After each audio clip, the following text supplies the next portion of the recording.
I have a question on your page 5, I think, where you say, while there may be plausible arguments that what makes for anthropocentric goodness must be in principle knowable by human beings, there's no plausible argument that what makes for some sort of intrinsic non-anthropocentric goodness must be in principle knowable by human beings. Yes. And so I'm going to ask a clarificatory question. I think it's clarificatory. Maybe it's an attack.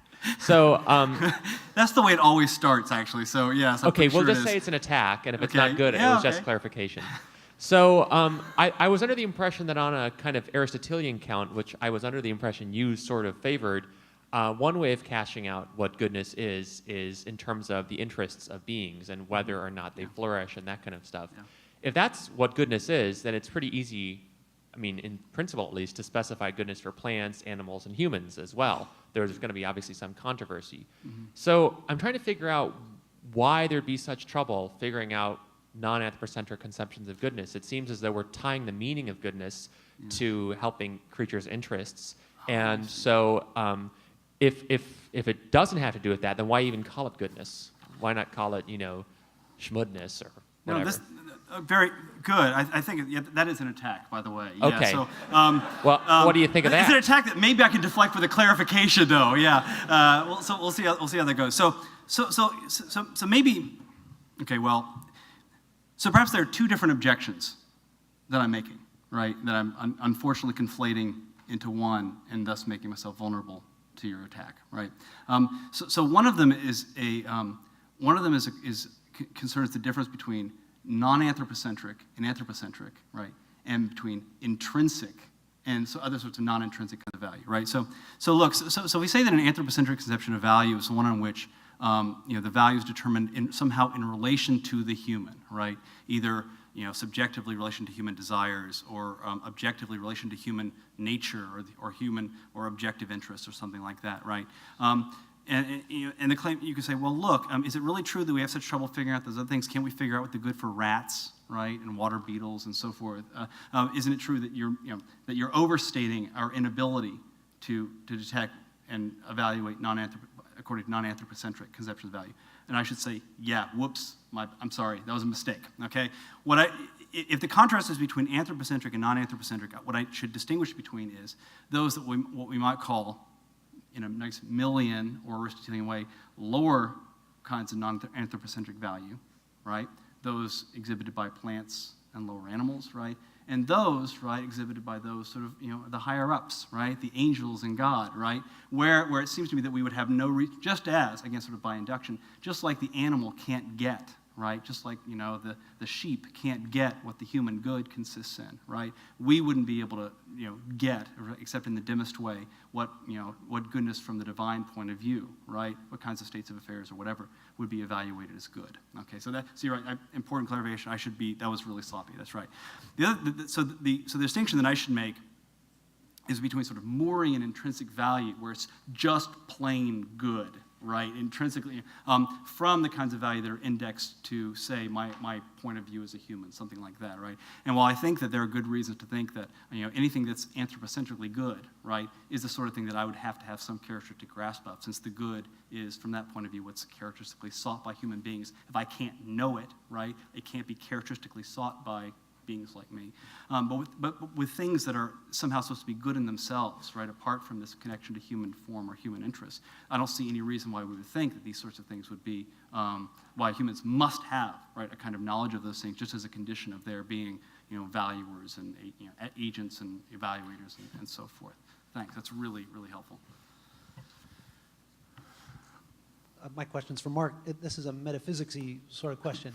I wonder if there's Will you answer it for me at the end of it? I'll just look puzzled. Hold on to the mic, so go ahead. So I wonder if there's a tension between your suggestion, if I'm following it right, and the doctrine of divine eternity. So the thought is God doesn't wrong the Jerichoites because he doesn't share a decaological order with them. Yeah. But then at the point of incarnation later, he comes to share a decaological order with all humans. Yeah.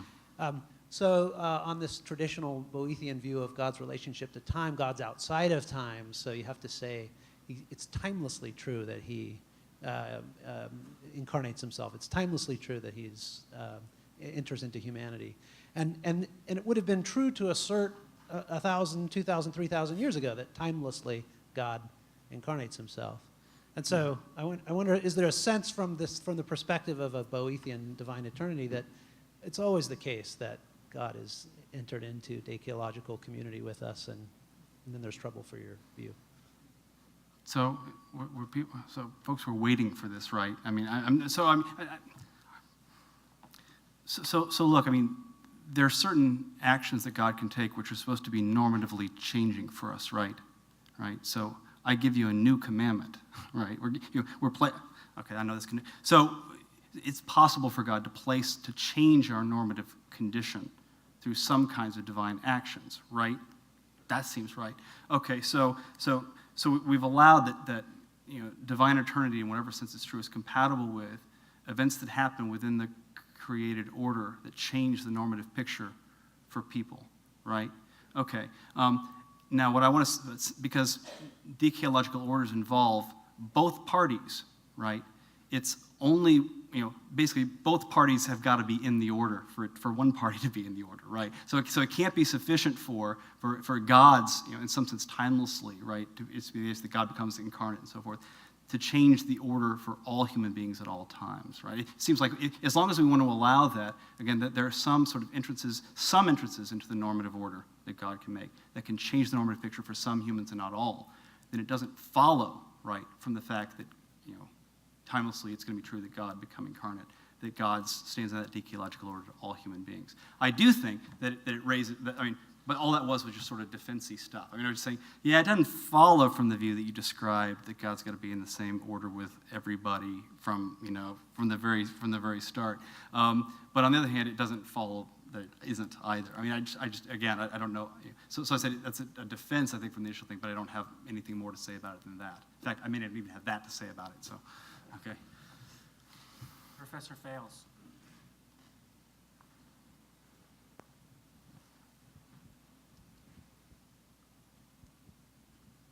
I was wondering about one thing you said in your paper. Let me quote it.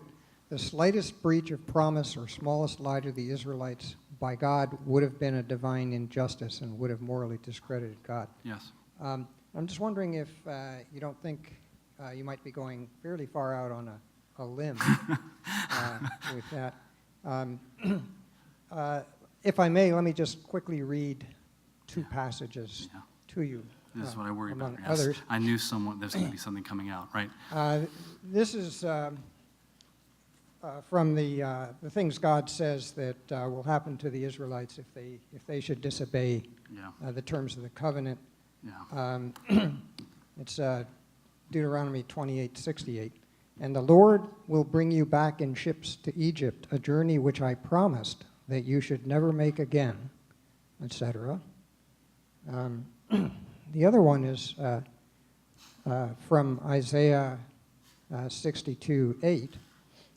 The Lord has sworn by his right hand and by his mighty arm, I will not again give your grain to be food for your enemies, and foreigners shall not drink your wine for which you have labored, etc.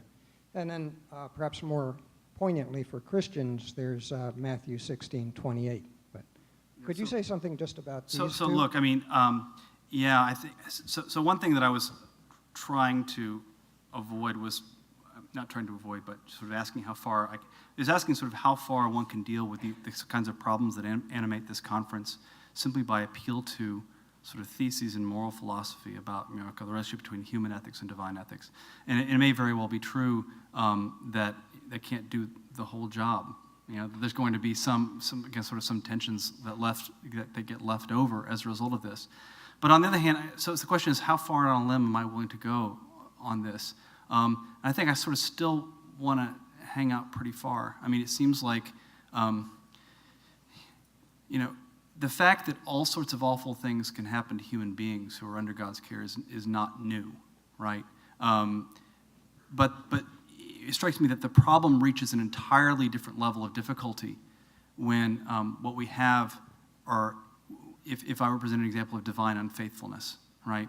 Because so there's a difference between sort of God, think how much more difficult the problem of evil would be if God had assured us that we weren't going to experience evils, right? Because all these are, anytime there's a lie or a breach of promise or an insincere command, it's a betrayal, right? And it seems like a betrayal is a much deeper and much larger difficulty to try to deal with in terms of explaining, justifying, or defending God's conduct than it's just simply even a disastrous state of affairs that occurs to one as a result of God's action. So yeah, I mean, right. I accept the fact that there's going to be there may very well be some difficulties with respect to this in interpreting the text. But I do think that some progress gets made, a lot of progress gets made, defending the view, the sort of view that I have. And I think that even with those kinds of intransigent texts, it's not the sort of thing that I'd want to say, oh yeah, and then okay, and God can lie to us some, all right? Or God can break some promises to us, and that would be okay. It seems so much of the faith relies on the fact that God is perfectly faithful.